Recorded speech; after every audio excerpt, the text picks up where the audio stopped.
మీకు కూడా ఏం లేదు, నువ్వు కంగారు పడకు, గవర్నమెంట్ మీకు అండగా ఉంటుంది. ఓకేనా? శ్రీకాంత్ గారు ఆల్రెడీ మీతో మాట్లాడారు.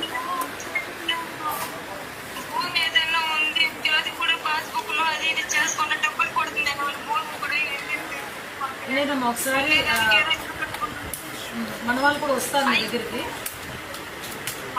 పెన్షన్ విషయంలో కూడా ఏదో ప్రాబ్లం వచ్చిందని చెప్పారంట కదా శ్రీకాంత్ గారితో.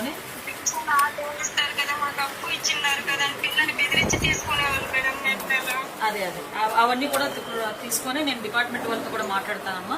నువ్వు ధైర్యంగా ఉండు. సార్ కూడా నీతో చెప్పమన్నారు, ధైర్యంగా ఉండో చెప్పమన్నారు. శ్రీకాంత్ గారు కూడా మీతో మాట్లాడుతున్నారు, కంటిన్యూ టచ్లో ఉన్నారు తల్లి. ఎవరు ఏ ఇబ్బంది అయినా ఒకసారి శ్రీకాంత్ గారు కూడా మీరు చెప్పండి, నేను ఫాలోఅప్ చేసుకుంటాను. సరేనా? ఓకే అమ్మా, ధైర్యంగా ఉండమ్మా. ఏది పిల్లోడాడి ఆయన అన్న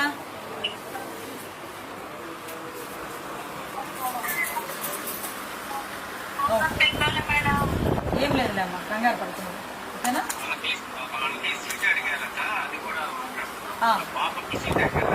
ఎక్కడ ఎక్కడ సీట్ అడిగారు?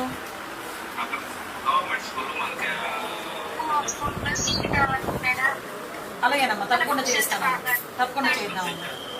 ఆల్రెడీ శ్రీకాంత్ గారు మాట్లాడారు, ఎమ్మెల్సీ గారు, తను చూసుకుంటారు. ఓకేనా? ధైర్యంగా ఉండమ్మా.